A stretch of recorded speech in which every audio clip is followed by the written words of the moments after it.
saya tindak di sekolahnya Bu Emi. Bu Emi selaku kepala sekolah di TK Dharma Wanita Parot.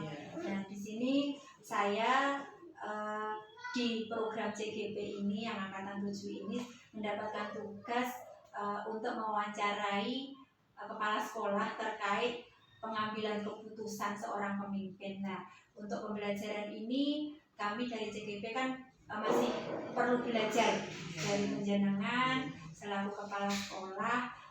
Mungkin nanti dengan jawaban-jawaban dari penjenengan bisa memberikan suatu masukan bagi kita yang dari guru khususnya, karena kami selaku guru. Nah, maka dari itu mungkin nanti ada beberapa pertanyaan, nanti minta tolong Bu Emi sakit memberikan sedikit pengalamannya bagi saya. Insya Allah akan kami berikan. Ya, mungkin yang pertama begini Bu Emi. Selama ini panjenengan jadi kepala sekolah, bagaimana caranya panjenengan mengidentifikasi kasus-kasus yang merupakan dilema etika atau bujukan moral? Seperti itu, Bu. Pertanyaan yang pertama ya. Untuk selama ini yang kami lakukan di khususnya saya, kita itu menyeleksi dulu Bu. Kasus-kasus itu amanahnya termasuk dilema etika dan bujukan moral. Kan ada kita pengamatan dulu mana kasus yang masuk itu di dilema etika atau yang bujukan moral. Ketika kita telah mengamati, nanti kita bicarakan pada guru-guru. Oh, seperti itu nih. Berarti diidentifikasi, berarti kita pilah dulu ngaten ya Bu Emi ya. Apakah itu termasuk dilema etika atau bujukan moral. Jadi baru nanti dicari atau diputuskan, dikomunikasikan dulu, baru diputuskan mana yang terbaik. Seperti itu. Terima kasih. Untuk yang selanjutnya begini Bu Emi, bagaimana panjenengan selama menjalankan pengambilan keputusan yang di lembaga panjenengan itu, terutama untuk kasus-kasus di mana ada dua kepentingan yang sama-sama benar atau sama-sama mengandung nilai kebajikan. Pastinya ada ya Bu Emi ya. Pasti dalam kasus-kasus yang banyak seperti itu pasti ada dua yang sama-sama benar tapi saling bertentangan. Saling bertentangan. Kita kan mendahulukan mana keputusan yang paling utama dulu. Dan kita tetap bicarakan pada teman-teman semuanya. Soalnya kan pengambilan keputusan tidak hanya pada satu kepala sekolah nih. Soalnya itu kan berdampak pada semua anggota sekolah. Jadi kita membicarakan dulu kepada anggota sekolah, terutama ke guru. Berarti ada seperti semacam diskusi seperti itu ya Bu Emi? Ada, selalu kami diskusikan dulu. Soalnya kalau kita mengambil keputusan sendiri, pasti ada beberapa pihak yang tidak terima atau kurang terima seperti itu. Berarti luar biasa Bu Emi. Berarti setiap keputusan itu semua seperti guru ataupun yang berkompeten di situ itu selalu guyup atau selalu mungkin semuanya itu dibicarakan terlebih dahulu. Selalu memberikan sumbangan walaupun tidak semuanya diterima, tapi kan kita memintakan dulu Bu. Iya. Paling tidak kan beliaunya juga tahu mana yang maksudnya masukan-masukan dari rekan-rekannya. Jadi nanti kita cari sesuatu yang benar-benar prioritas. Terus langkah-langkah atau prosedur bagaimana atau seperti apa yang Bu Emi lakukan selama ini, mungkin selama pengambilan keputusan tersebut, langkah-langkahnya bagaimana saja? Langkah-langkahnya tadi kan beberapa kasus. Beberapa kasus mungkin ada sumbangsih pemikiran dari beberapa guru atau pihak yang berkompeten di sekolah. Kita cari dulu manfaatnya ke depannya itu yang lebih banyak yang mana. Jadi tidak semuanya langsung kita terima, tidak. Jadi mungkin dari sumbangsih dari guru A atau guru B. Nanti kalau memang kita bisa jadikan satu, ya kita jadikan satu, kita ambil keputusan yang paling baik seperti itu. Jadi tidak mendiskriminasi salah satu dari guru. Ya walaupun dari mungkin dari keputusan itu ada yang mungkin dari salah satu pihak guru nggak setuju ya Bu Emi. Iya pasti ada. Ya, tapi sebagai pemimpin dari sini ya Bu Emi harus di situ itulah ya dilemanya seorang pimpinan ya Bu Emi ya. Dan mungkin hal-hal apa saja yang selama ini dianggap efektif dalam pengambilan keputusan pada kasus-kasus seperti dilema etika yang mungkin di lembaga kita pasti ada gitu loh Mbak Emi. Yang paling efektif tadi tetap kembali ke saya, maksudnya kembali ke pemimpin. Soalnya kan kepala sekolah itu pemimpin ya. Walaupun kita sudah tanya ke beberapa guru atau banyak masukan dari guru, tapi tetap pemegang utama keputusan adalah di kepala sekolah. Jadi mau tidak mau kepala sekolah itu harus memutuskan mana yang terbaik. Walaupun nanti di akhirnya ya pasti ada gundel, pasti ada, tapi kan tetap tanggung jawab terbesar itu ada di kepala sekolah. Jadi keputusan efektif ya tetap kepala sekolah yang mengatur atau mengambil keputusan yang terakhir. Gitu. Atau mungkin gini, selama ini mungkin ada kasus yang bertentangan dengan hukum atau seperti itu ada nggak? Kalau hukum tidak, tapi dengan guru sama guru mungkin dia ada salah paham seperti itu. Jadi gitu ya. Ya kita kan sebetulnya tidak memihak dalam satu guru, tapi ada guru yang kok memihak guru tersebut. Nah itu kita kan menjelaskan harusnya seperti ini mas, seperti itu. Berarti memang harus ada komunikasi yang ya kalau kemarin itu kami belajar di modul 2.3 ada coaching, mungkin nanti bisa dipakai ya. Coaching ternyata banyak sekali ilmu yang tidak kita ketahui. Ternyata untuk berbicara dengan seseorang itu memang memerlukan ilmu, jadi biar nanti juga sama-sama enak seperti itu, tidak salah paham lah intinya. Karena kan kita sekarang kan apa ya, kalau bahasa Jawa ngon rosok. Jadi iya ya Bu Emi ya, kadang itu dilema sekali ya Bu Emi ya. Iya. Ya, terus ini mungkin Bu Emi memiliki sebuah tata kelola atau jadwal tertentu dalam sebuah penyelesaian masalah atau kasus yang termasuk dilema etika tadi. Nah, apakah Bu Emi itu langsung menyelesaikan di tempat itu juga? Maksudnya maksudnya ada masalah langsung diselesaikan seperti itu, atau ada jadwal tertentu untuk Bu Emi menyelesaikannya?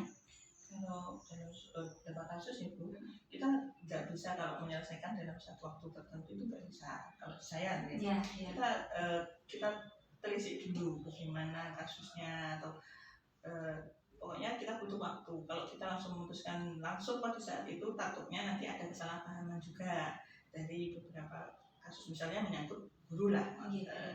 Jadi kita butuh waktu, kita tanya-tanya dulu mana tuh yang sebenarnya itu. Kalau kita memutuskan langsung pada saat itu, takutnya kan ternyata kok seperti ini, ternyata di belakangnya muncul fakta-fakta yang benar gitu. Takutnya seperti itu. Berarti untuk prosedurnya Bu Emi itu ya kasus tadi ya. Iya. Ya kita tanyakan dulu. Maksudnya tetap kita pengamatan, gali informasi dari beberapa pihak. Terus butuh waktu kan, maksudnya kalau kita langsung terus ketinggalan kok buatan sketch. Iya, biar rasa nggak enak tadi ya Bu Emi. Ya. Soalnya hubungannya kan tidak hanya satu kepala sekolah saja, di situ kan ada banyak maksudnya banyak guru yang Iya, gurunya banyak ya Bu Emi? Alhamdulillah ada 4. Iya, ya muridnya juga banyak kok Bu Emi. Jadi untuk pemegang kekuasaan, bukan ya pimpinan ya keputusan itu memang benar-benar harus ada diskusi atau kolaborasi antara kepala sekolah, komunikasi juga yang baik dengan semua warga. Ya. Nah mungkin ada seseorang atau faktor-faktor yang mungkin selama ini Bu Emi dapatkan biar bisa mempermudah atau membantu penjenengan dalam mengambil keputusan untuk mengatasi permasalahan-permasalahan seperti dilema etika seperti itu. Kalau orang banyak itu, maksudnya kan saya lebih seniornya kan ada, jadi minta pertimbangan ke yang lebih senior, ini ada kasus seperti ini, nanti keselesaiannya gimana. Ada seseorang atau beberapa yang senior kan lebih berpengalaman. Berarti setiap keputusan itu tidak langsung jenengan putuskan ya Bu Emi. Jadi kadang itu ada pertimbangan-pertimbangan dari beberapa pihak seperti itu. Soalnya kan yang lebih berpengalaman kan belum. Iya ya Bu Emi ya. Iya, karena seperti saya mungkin Bu Emi kan juga ya kita masih Iya, perlu banyak iya. pengalaman ya. Walaupun Siap kita buat. ya. Terus ini Mbak Emi, dari semua hal yang kita bicarakan tadi ya dalam penjelasan sampaikan, nah, pembelajaran apa yang bisa dipetik dari pengalaman pengambilan keputusan dilema etika ini? Yang saya dapatkan itu maksudnya semua pengambilan keputusan kan tetap pada kepala sekolah, tapi tidak semua keputusan yang diambil kepala sekolah itu dapat dijalankan dengan mulus, dengan baik oleh semua. Nah, jadi kan tetap ada rasa piye-piye ini, tapi bagaimana kita bareng-bareng menjalankan keputusan tersebut. Oh, gitu. Yang penting pokoknya intinya keputusan itu disepakati dulu, dan pastinya menimbulkan sesuatu dampak positif dan tidak merugikan bagi semuanya. Seperti ya. Yang pastinya berdampak baik ya Bu ya. Walaupun kadang itu rasa tidak enak ya pasti selalu ada. Tapi memang itu sebuah dilema yang harus diatasi kalau menurut saya. Kalau tidak diputuskan ya akan seperti itu terus. Tapi kalau diputuskan ya gimana yang sudah keputusan yang mau dijalankan. Ya Bu Emi, terima kasih banyak sekali ilmu yang saya dapat dari penjelasan. Mungkin cara pengambilan keputusan yang selama ini belum ada di benak saya. Oh, berarti kalau ada permasalahan seperti ini, dilema etika seperti ini, kita memutuskannya harus memakai jalan seperti ini. Nah, kalau mungkin kalau pernah ada enggak mungkin permasalahan yang seperti kayak rujukan moral atau apa ya, sesuatu yang melanggar peraturan benar-benar itu ada pernah mengalami enggak Bu? Yang sekarang itu kayak itu kalau anak les itu kan sebetulnya kan didikan belum ada. Iya. Belum ada, tapi untuk tuntutan orang tua anak itu sudah harus membaca ini ya. Pripun ya? Tuntutan dari orang tua anak itu harus membaca, tapi kalau tuntutan di undang-undang tidak ada seperti itu. Jadi yang kita kesampingkan maksudnya yang undang-undang tadi ya kita masukkannya di bimbingan aja. Oh iya, berarti yang terpenting kan dari kedua belah pihak, dari pihak lembaga sama pihak wali murid atau paguyuban itu kan sama-sama mencari titik tengahnya ya. Jadi cari solusi, karena kan memang benar Bu Emi, kami sebagai guru juga kadang itu gini, dilema juga. Mungkin kan di TK kan kita seharusnya tidak untuk kalistung itu memang benar-benar tidak ada, tapi kenyataannya itu dari lembaga SD sudah menuntut hal seperti itu. Jadi kita mau tidak mau juga dari lembaga juga harus siap. Iya. Tuntutan wali murid pun ya ekspektasinya tinggi, anak itu harus sudah bisa baca, sudah bisa hitung seperti itu. Iya. Padahal kan undang-undang tidak mengharuskan. Ya, terima kasih Bu Emi. Mungkin Bu Emi ada acara nih kayaknya, sudah persiapan bawa atas. Ya, terima kasih atas waktunya. Mungkin lain kali kalau mungkin ada masih saya mengajar itu nanti saya sowan lagi ke sini, tidak apa-apa ya Bu Emi ya. Dengan senang hati Bu. Tidak beri malih ya, nanti minta tolong berbagi ilmu bagi buat kita. Saya juga mendapat ilmu banyak. Terima kasih, sama-sama kita saling belajar ya Bu Emi ya. Terima kasih atas waktunya. Assalamualaikum Bu Emi.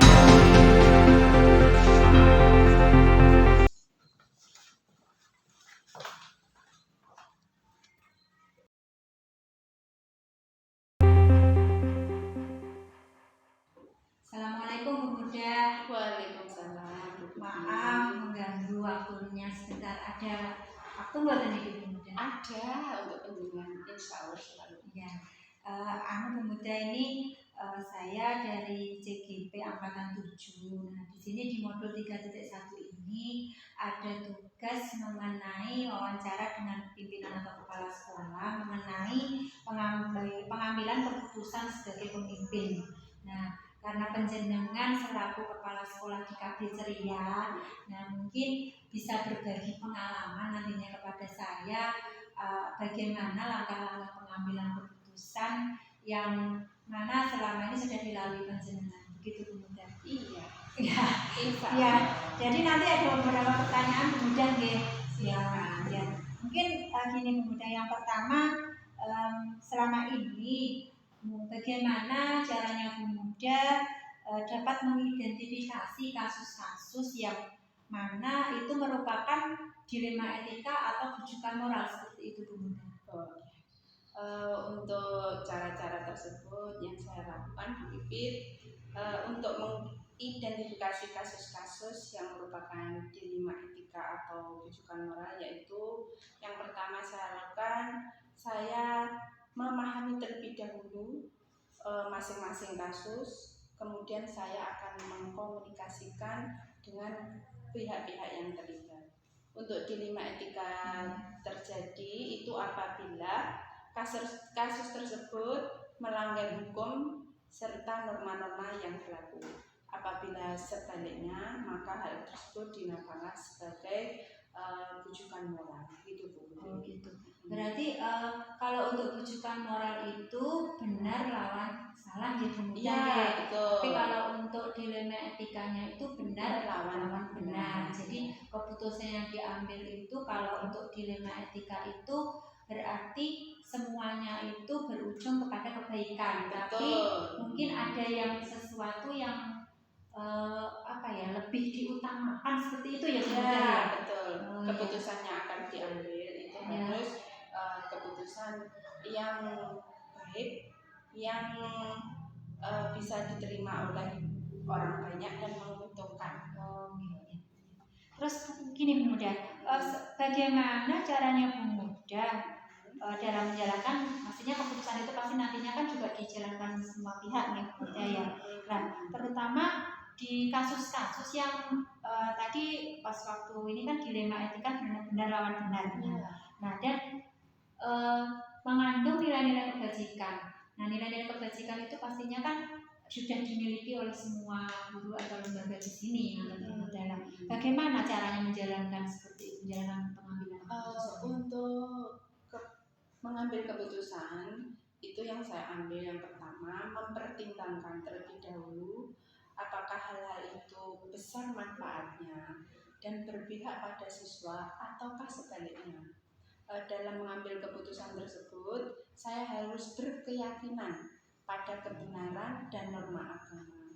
Karena setiap keputusan itu haruslah bisa dipertanggungjawabkan Bu Bibit, dan pastinya tidak ada pelanggaran hukum. Oh iya Bu Muda.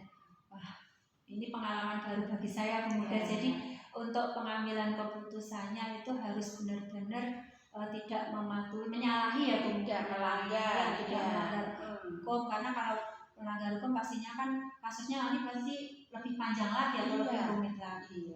Jadi juga keputusannya juga memang benar-benar harus tepat ya. Betul. Ya, karena seorang pemimpin kami itu JKP itu di sini kok malah ada modul seperti ini, jadi kita dituntut untuk dapat menjadi seorang pemimpin ya, padahal untuk itu kan butuh pengalaman yang mudah ya. Terus langkah-langkah atau prosedur seperti apa yang Bu Muda lakukan selama ini dalam pengambilan keputusan itu?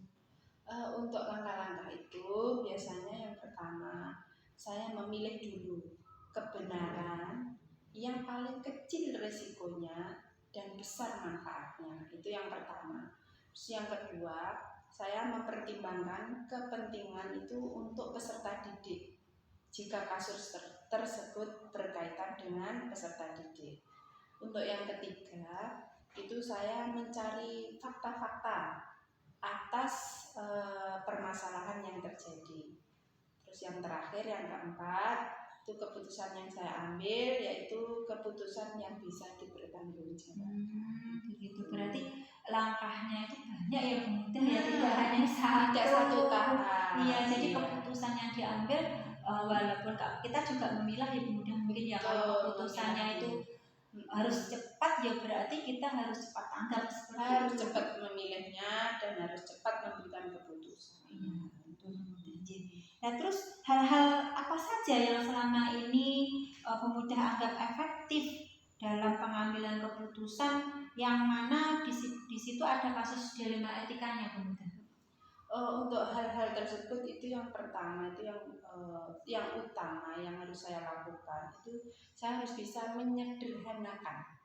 Jadi menyederhanakan pokok permasalahan dan berusaha mengambil keputusan tersebut dengan bijaksana.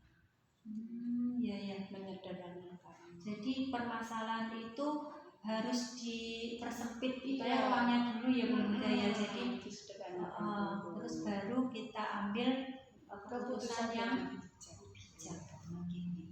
Nah terus apakah Bu Muda memiliki tata cara atau jadwal tertentu dalam penyelesaian kasus dilema etika itu, atau Bu Muda misalnya kalau ada kasus langsung diselesaikan di situ juga, di tempat itu juga, atau nanti dulu lah, mungkin karena ini masih bisa dibicarakan dengan guru atau yang lain didiskusikan seperti itu. Untuk jadwal Bu Bibit itu sebenarnya saya tidak melakukan penjadwalan tertentu, tidak. Akan tetapi dalam setiap ada kasus ini saya harus bisa memposisikan atau memprioritaskan kasus-kasus mana itu yang harus diselesaikan terlebih dahulu dan harus yang urgent sekali, dan itu yang harus saya ambil keputusan terlebih dahulu gitu. Sehingga agar keputusan yang saya ambil tadi itu bisa tercipta lingkungan sekolah yang kondusif. Berarti prosedurnya itu kita cari dulu prioritasnya, baru kita ambil keputusan yang benar-benar menjaga agar lingkungan sekolah tetap kondusif. Susah ya Bu Muda ya, jadi kepala. Insya Allah kita baca bersama-sama, semua yang susah tidak ada. Terus apakah ada faktor-faktor yang selama ini mempermudah atau membantu Bu Muda dalam pengambilan keputusan yang mungkin dilema etika atau rujukan moral seperti itu Bu Muda? Yang pertama itu saya pasti akan menjalin komunikasi dulu yang baik dengan berbagai pihak, itu yang utama, pasti menjalin komunikasi yang baik dulu. Terus yang selanjutnya saya harus bisa menjaga emosi saya, karena dengan emosi itu saya harus bisa mengendalikan diri saya untuk keputusan yang saya ambil itu tidak dengan emosi. Iya, gitu. Karena kalau pengambilan keputusan kalau emosi itu pasti keputusan yang diambil kadang itu kurang tepat ya. Tidak sesuai sasaran. Iya, gitu. Nah, mungkin dari kita pembicaraan ini tadi yang sudah disampaikan Bu Muda tadi ya, pembelajaran yang dapat kita petik atau Bu Muda petik itu dari pengambilan keputusan dilema etika itu seperti apa? Begini Bu Bibi, dalam mengambil keputusan kita itu sebagai kepala sekolah harus bisa mengidentifikasi dulu apakah jenis kasus tersebut itu merupakan kasus dilema etika atau rujukan moral gitu. Terus dengan melakukan pengujian yang benar lawan benar, yang atau yang benar lawan salah, sehingga keputusan yang saya ambil nanti tidak merugikan berbagai pihak. Kemudian ya, terima kasih banyak ilmu yang saya dapat di sini, cara pengambilan keputusan yang mana kita mungkin selaku kepala sekolah itu mengalami dilema tersendiri antara benar lawan benar atau benar lawan salah, di mana keputusan itu nantinya juga dari semua pihak kadang itu tidak ada yang tidak terima, ada yang betul. Jadi sebagai kepala sekolah memang diharuskan mempunyai integritas ya, harus mampu kalau bahasa Jawa ngeramut, merangkul semua pihak. Dan terima kasih banyak sekali ilmu yang saya dapat.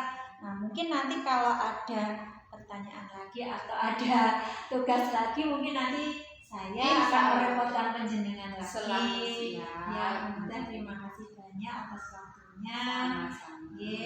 Terima kasih. Saya mohon pamit. Assalamualaikum warahmatullahi wabarakatuh.